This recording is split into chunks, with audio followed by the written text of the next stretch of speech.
মুসলমান ভাইয়েরা আমার, ফিরআউন যখন বাহিনী প্রেরণ করে দিয়েছে, আল্লাহর পয়গম্বর মূসা আলাইহিস সালামকে ধরে নিয়ে ফাঁসির মঞ্চে ওনাকে হত্যার বিচার করবে, বিচারের কাঠগড়ার মধ্যে দাঁড় করানো হবে। মূসা আলাইহিস সালাম যখন জানতে পারলেন ফিরআউন চতুর্দিকে তাকে ধরার জন্য বাহিনী প্রেরণ করে দিয়েছে, মূসা আলাইহিস সালাম আর দেরি করে নাই, চিন্তা করেছে এই মিশরের ভিতরে আর থাকবো না, ফিরআউনের যে রাজত্ব আছে ওই রাজত্বের ভিতরে থাকবো না, সেখানে যদি দেখি তাহলে বাহিনী দিয়ে আমাকে ধরে নিয়ে জেলের ভিতরে ঢুকাইয়া দিবে। মূসা আলাইহিস সালাম রওনা করে দিয়েছে মিশর থেকে বের হবে।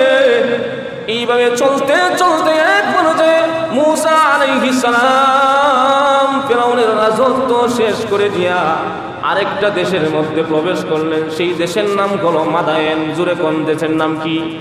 মাদায়েন।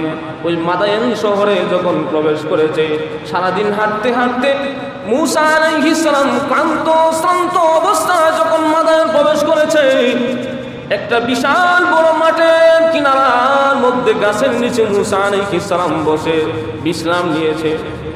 অমনি তাকায়া দেখে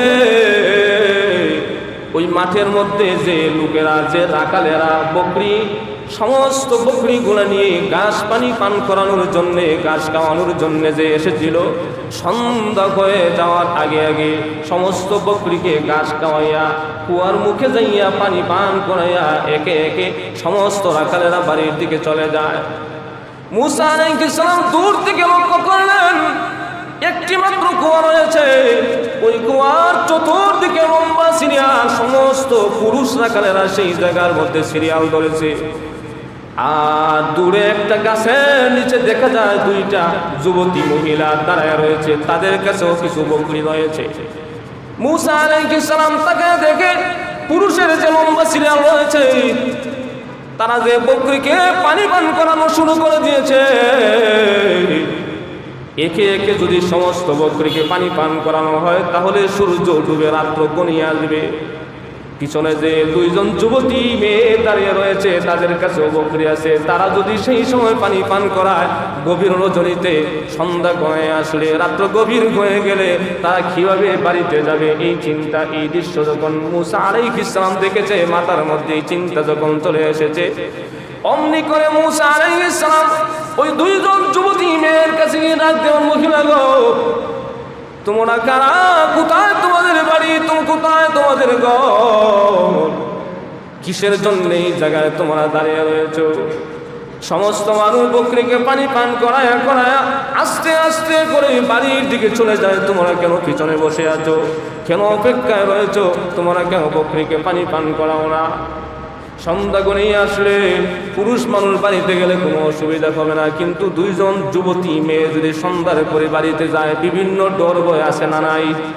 জোরে কথা বলেন মুসলমান ভাইয়েরা আমার। মূসা আলাইহিস সালাম যখন জিজ্ঞাসা করেছে, অমনি ওই মহিলা জবাব দেয়, দুইজন যুবতী মেয়ে জবাব দেয়, ওরে আল্লাহর বান্দা, তোমাকে চিনি না, তোমাকে জিন্দেগিতে কোনোদিন দেখি নাই, হে তুমি, কোথায়, কি কি তোমার পরিচয়?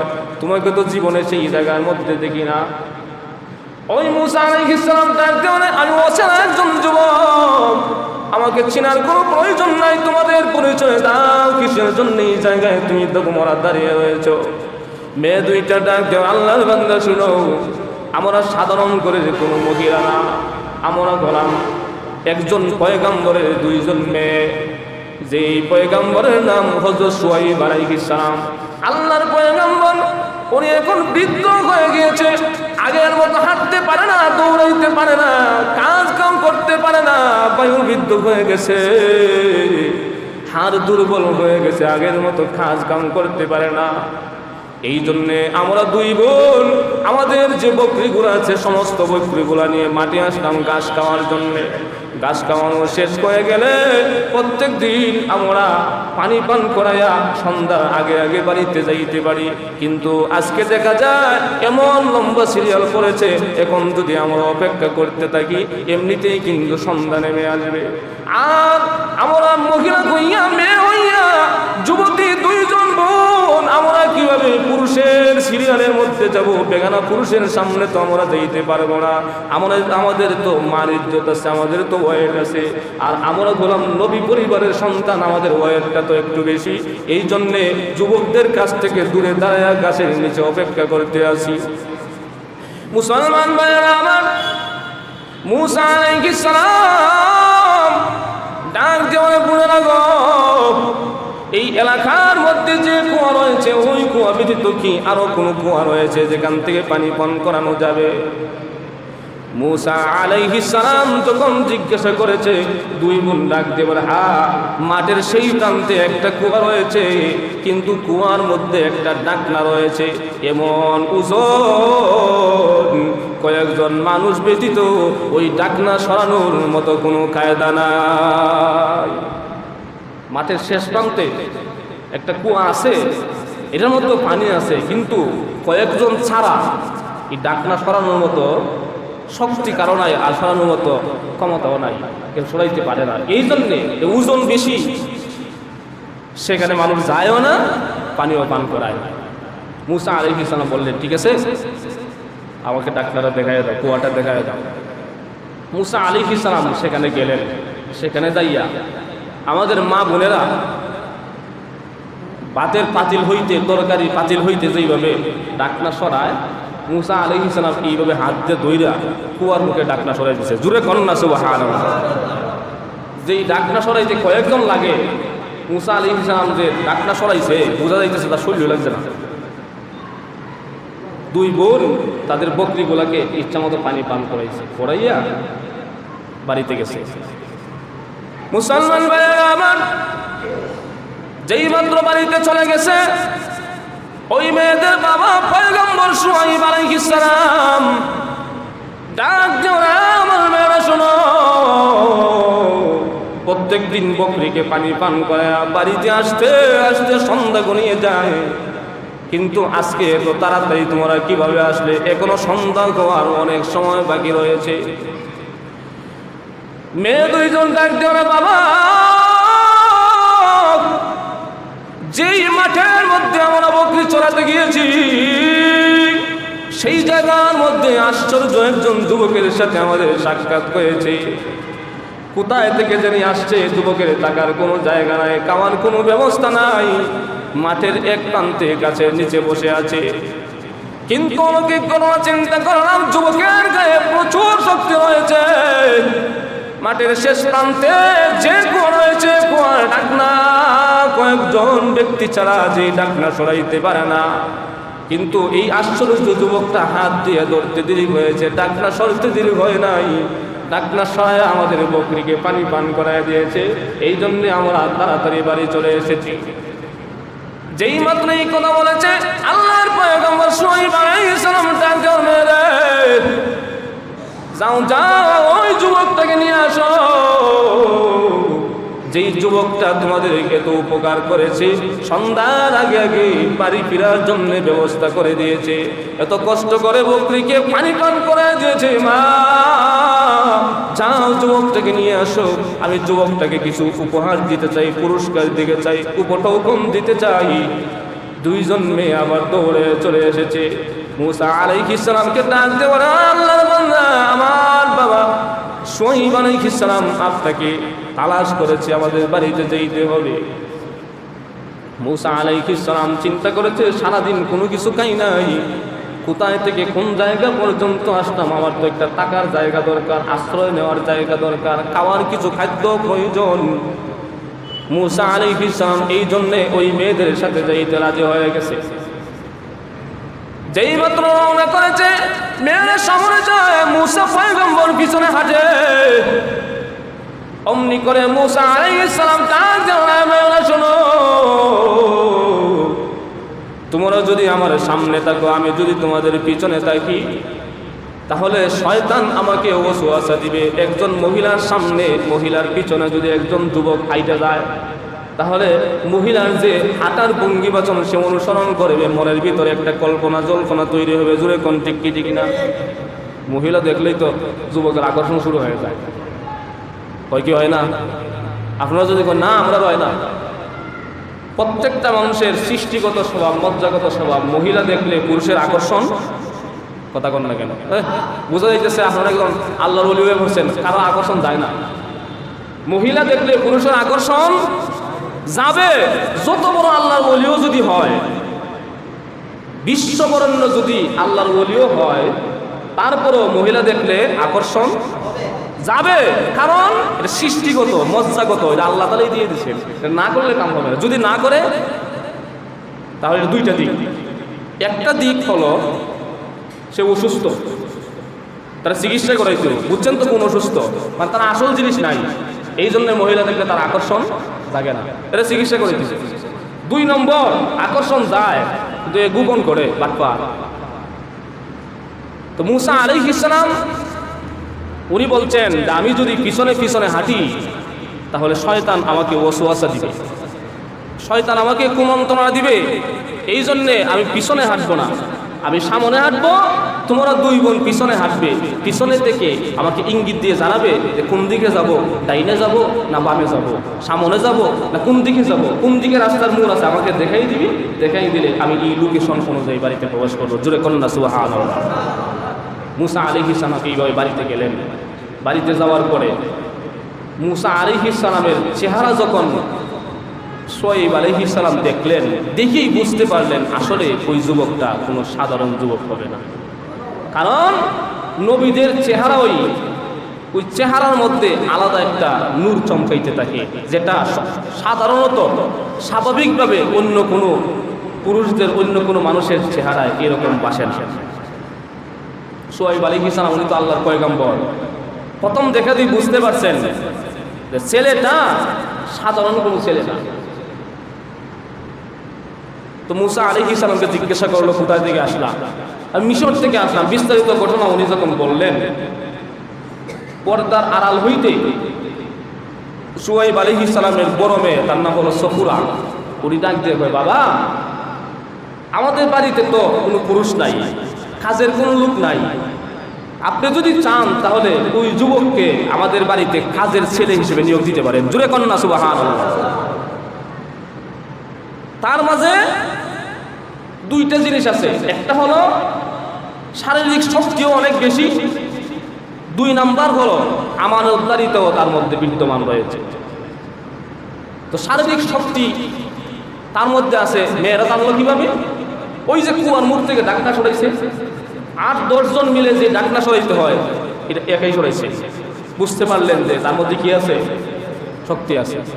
আমানতদারিতা আছে, কিভাবে বুঝতেন? আমানতদারিতা তখনই বুঝতেন যখন মুসা আলাইহিস সালাম বললেন, তোমরা পিছনে আসো, আমি সামনে যাই। কারণ একজন মহিলার ইজ্জত আরেকজন পুরুষের কাছে আমানত। যেই মাত্র এই কথা বলেছেন, শুআয়ব আলাইহিস সালাম মুসা আলাইহিস সালামকে প্রস্তাব দিলেন, তুমি যদি রাজি থাকো তাহলে আমার বাড়িতে তুমি কর্মচারী থাকতে পারো, আমার বিশাল বড় ছাগল বকরির পাল আছে, এটা রাখালি করবা। আল্লাহ রাব্বুল আলামিন সকল পয়গম্বরকে দিয়ে ওই বকরির রাখালি করাইছেন। কারণটা হলো, বকরির রাখালি করতে সাধারণ মানুষের সম্ভব না। আপনি যদি একটা বকরি পালেন তাহলে বুঝতে পারবেন যে পানির মধ্যে যত ঠেড়া বকরি আর পানি আছে, এই বকরির হলো সবচেয়ে বড় ঠেড়া। আপনি টানবে সামনের দিকে, সে টানবো, জোরে কথা বলেন, সে টানবো পিছনের দিকে। বকরির হলো 4টে গিয়ার। কয়টা গিয়ার?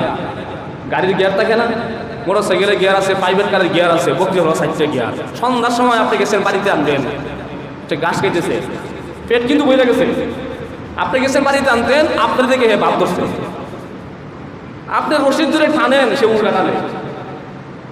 আর পাও 4টা, 2টা পাও পিছনে, 2টা সামনে, 2টা, যে ব্রেক যে ধরছে, আপনি টানতেছেন, সে ব্রেক ধরছে, গলা ছিঁড়ে যাবে কিন্তু তার ব্রেক ছিঁড়বে না।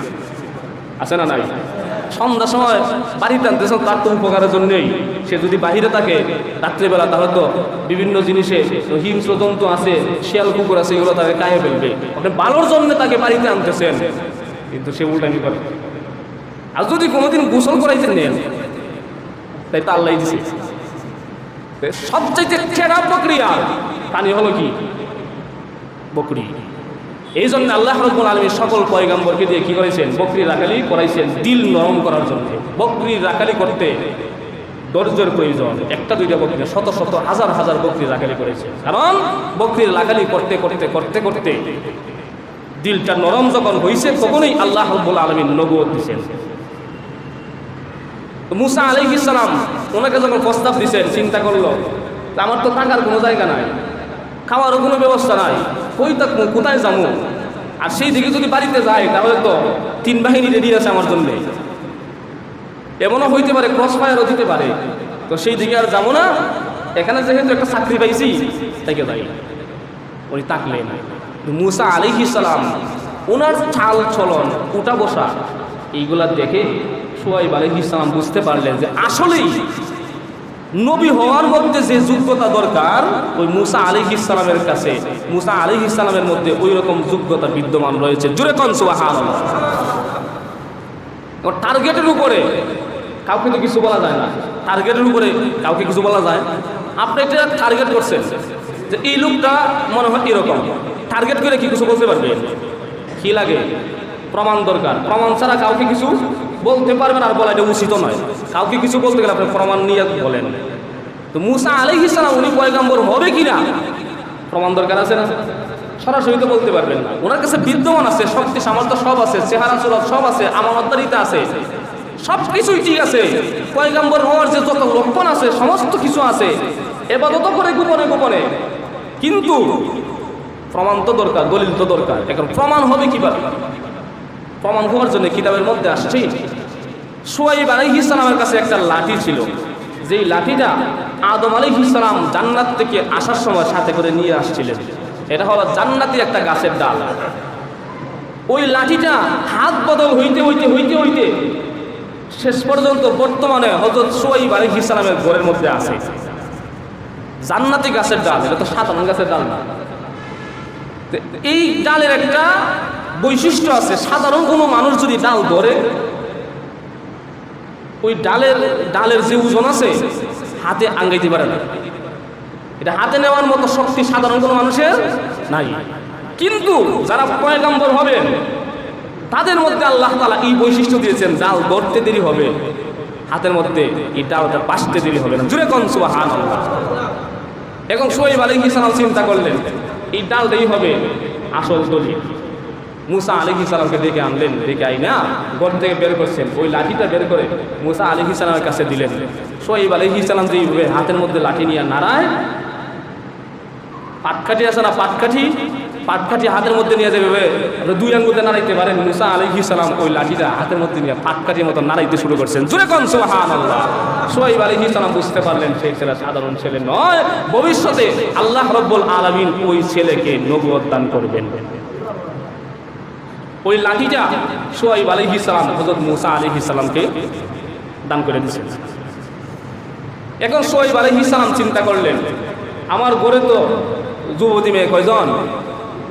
জোরে কথা বলেন, কয়জন? 2 জন।